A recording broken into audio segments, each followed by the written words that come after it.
Om Shanti, how are you? So, in today's scenario, sex before marriage seems very common in all cultures, but still, religious people don't prefer to have sex before marriage. They want to stay celibate before marriage because all religions stress on this fact. So, a biblical story stresses this more than any other scripture. David has many wives. A son born to one wife gets attracted to a daughter born to another wife. That is, he is in love with his own sister. So, with his co-sister, which is forbidden in any religion, any culture, right? So he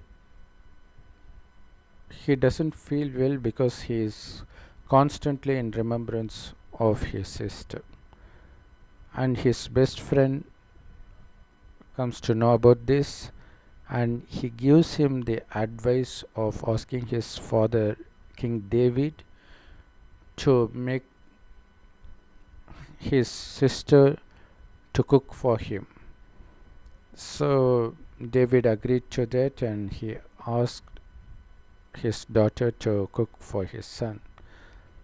So while she was cooking, the son asked others to leave the place, and he shuts the door and he rapes her. Actually, she in the beginning tries her best to stop him from doing such act, but despite that, he raped her, and soon after raping his own sister, he doesn't like her anymore, and he asks her to leave the place immediately. Now his sister says, what you did previously is nothing in front of what you are doing right now. So she goes away, and she informs her own brother about the incident that happened. So he asks his sister to calm down, but he has that vengeance in him, and finally he manages to kill him. So that's how the story goes. But the clear message that we get from this story is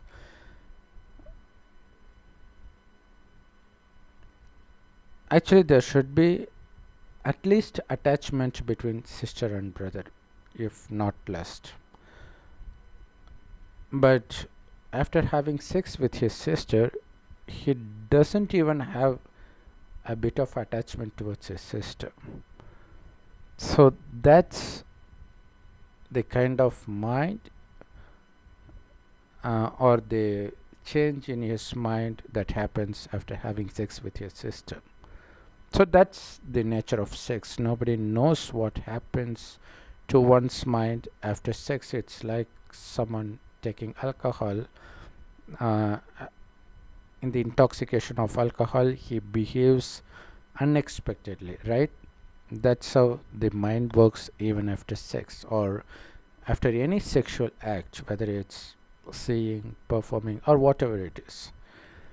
So that is the main reason in all religions sex before marriage is strictly prohibited. But still, in this modern society, it is very common to have sex before marriage. It is common to have multiple partners before marriage. So this affects girl more than guy. Actually, it affects both of them. One, they were carrying the past karma along with them. They have to reap the benefit or consequence of their past karma, of their past birth.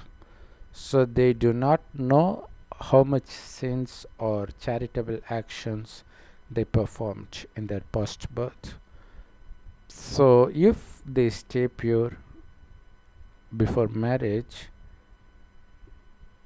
so it is like an insurance for a girl, because girl is weaker physical wise. So in most of the culture, girls look after home, especially in India it is the case. So if she stays pure both in mind and uh, action, then that the that power of purity is going to safeguard her and her husband. But if she has sex before marriage with somebody, uh, with one or more partner, or even with her future husband, that's going to affect her after marriage, especially financial wise. And also somebody might fall ill, might die unexpectedly, they might have to lose their inheritance. So anything can happen because of her losing purity. She is also losing uh, the benefit of the charity she performed in her past birth. So it is same for guys, but guys, since they have masculine power, they can manage somehow by working very hard to lead their life compared to girls. Because if anything happened to girls, uh, as in India, after marriage, like the death of her husband, or if he falls ill, so that's going to drastically affect her. Or if he leaves her after giving a child or two, then she is going to suffer throughout her life.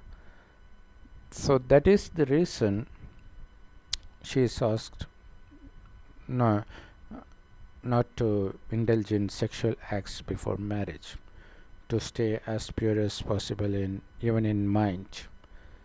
So even for guys, if they stay pure, they can easily succeed uh, in their studies, in their work, in their business. So there's a strong correlation between purity and success, and nobody knows that. They underestimate this, and that is the reason they suffer. The whole world suffer because the whole world doesn't know the significance of being pure. And also, another reason girls get cheated by their boyfriends uh, is mainly because guys usually decide at a very young age about how his partner should be, at least physically. So if he will accept a girl that matches with his imagination, or if it is above his imagination. But when it comes to a girl that is below his imagination, no matter how close or how friendly she is with him, he is very clear in his mind that he is never going to marry her. But if she falls in love with him, and if she is ready to do anything to get his love, guess what? He might end up having sex with her, but he will never marry her. So that comes as a huge shock for her. Many girls get so depressed, some even commit suicide, some even commit murder. So, because nobody knows how the mind of a girl or a guy works after having sex. Because girls' attachment towards the guy increases after marriage. So, that's the reason girls are asked not to indulge in any sexual acts before marriage, even if it is with her upcoming husband. Because here Bible clearly warns about the consequences of having sex before marriage. So if a girl maintains distance with guys before marriage, nobody will have a chance to cheat her. She doesn't give anybody chance. And that's the reason in old tradition it is only the parents that arrange marriage for kids. But nowadays the trend has changed, and that's the reason people suffer economically, health wise, in every aspect.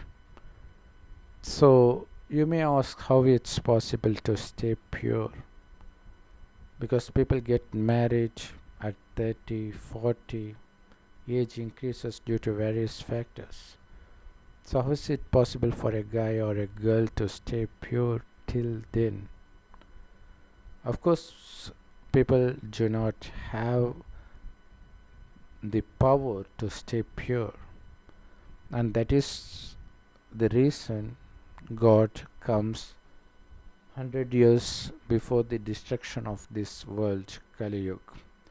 He enters an old man's body. Till then he was residing in a golden red colored light world as a point of light. And this God is called Shiva by Hindus, Allah by Muslims, Heavenly Godfather by Christians.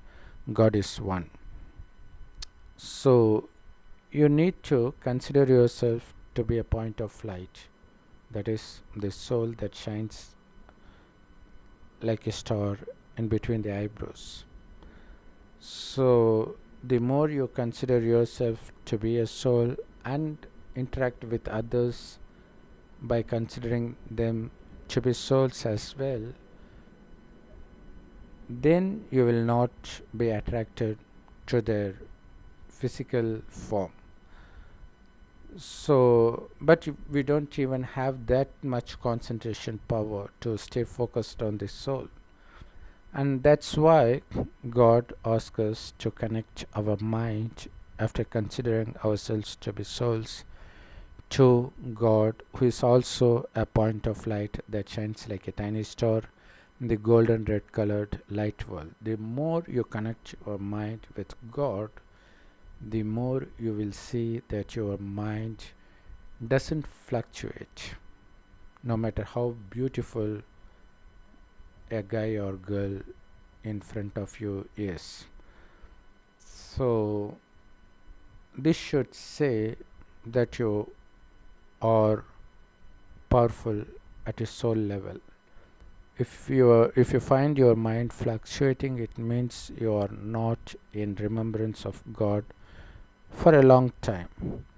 So the first thing you need to do is to connect your mind to God so that it stays at peace. So that's the sign of a powerful soul.